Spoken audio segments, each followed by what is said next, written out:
On me pète les dents, bon bah j'ai des amis dentistes. On me pète un bras ou une jambe, bon ben voilà. On me pète l'arcade, bon ben comme Obispo, moi j'aurais pas au moins à me mettre un rasoir sur l'arcade, tu vois ce que je veux dire. Donc c'est, non, c'est vraiment le nez que j'ai peur. En plus, voilà, je trouve qu'il est plutôt mignon. Salut, c'est Alban Pellegrin pour les 10 essentiels de GQ.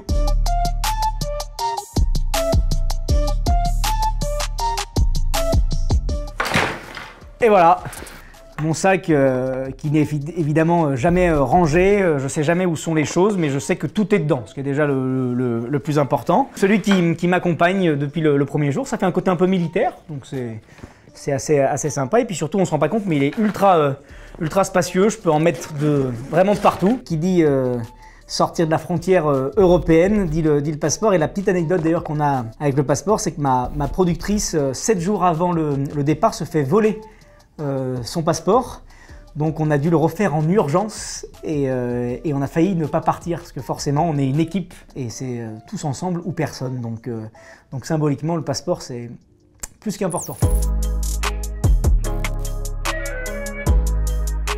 Tac, le short de ma première aventure de Muay Thai, c'est d'ailleurs la première chose que j'ai mis quand j'arrive au Sénégal. La première aventure était tellement folle et dingue qu'on s'attache à des petits symboles comme ça. C'est ce que j'enfile en premier quand j'affronte Mamadi sur mon premier entraînement. C'est quelque chose pour moi qui est une vraie fierté et qui m'accompagnera toujours. Quand je vois ce short, je repense à toute l'aventure et toute l'expérience humaine que j'ai eu la chance de vivre. Hein. Pour se découvrir soi-même, il faut découvrir les autres. Donc ça, c'est la force qui nous donne de redécouvrir une nouvelle culture, des nouvelles personnes, un nouveau sport, un nouveau pays. Dans ce combat où quand même, faut le dire, hein, j'avais vraiment peur de me faire casser le nez, quoi. Donc c'est ma petite victoire à moi. On me pète les dents, bon bah j'ai des amis dentistes.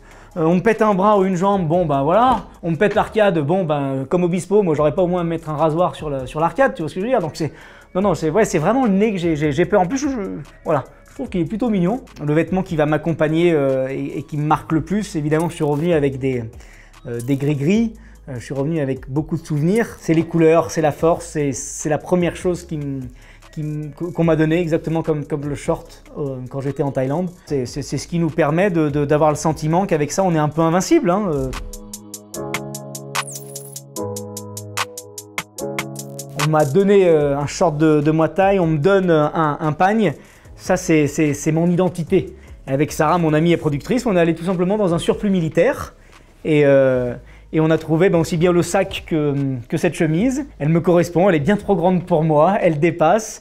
Mais c'est un mix de tout parce qu'en fait, c'est aussi chaud que léger. Demain, si je vais faire du hockey sur glace chez les Esquimaux ou si je retourne faire du jiu-jitsu brésilien, je serai paré avec ma chemise et elle sera capable de m'accompagner.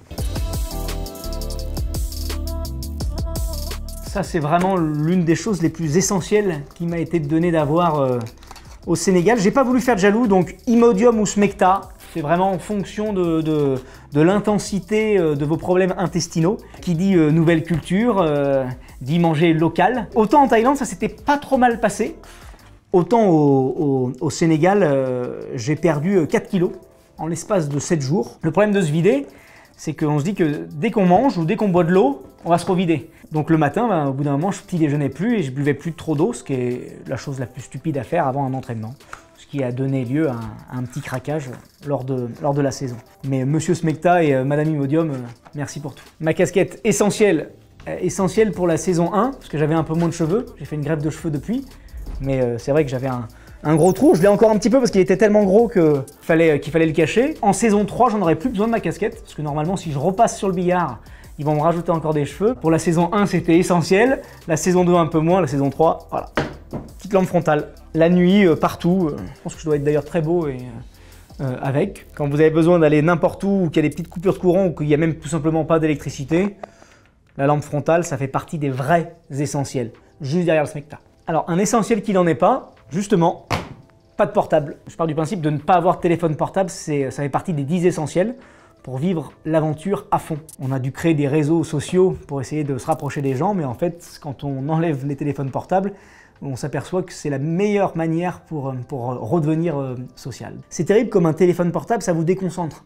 On ne se rend pas compte, mais dans une journée de 24 heures, le temps qu'on passe sur notre téléphone. C'est-à-dire que souvent, ça peut aller de 3 à 6 heures. Et bien ces 3 à 6 heures, c'est autant de temps qu'on peut faire, quand il n'y a pas non plus de télé ou autre, c'est autant de temps qu'on va passer avec les gens, à les rencontrer, à parler avec eux. Et même si de temps en temps, il y a une barrière de la langue, même si de temps en temps, c'est complexe, on n'a pas cette facilité de dire « bon, j'y arrive pas, allez, c'est pas grave, je vais un peu traîner sur mon téléphone ». Non, au contraire, là, on se dit « allez, j'insiste ». La GoPro, alors je l'ai oublié parce que forcément, il y a encore des images dessus, donc c'est pas le moment de la ramener. Il y a une équipe qui me suit, il y a un perchman, il y a 2 caméramans, il y a le réalisateur.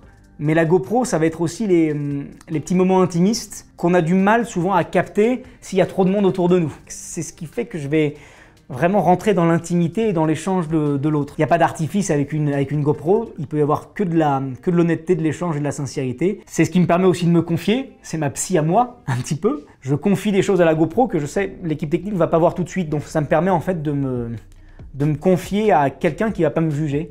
Je parle à ce petit objet qui est la GoPro, et puis on verra bien, le lendemain je vais repartir au combat avec le sourire et on va essayer d'y aller. Et ben voilà, c'était mes 10 essentiels d'Alban Pellegrin pour GQ.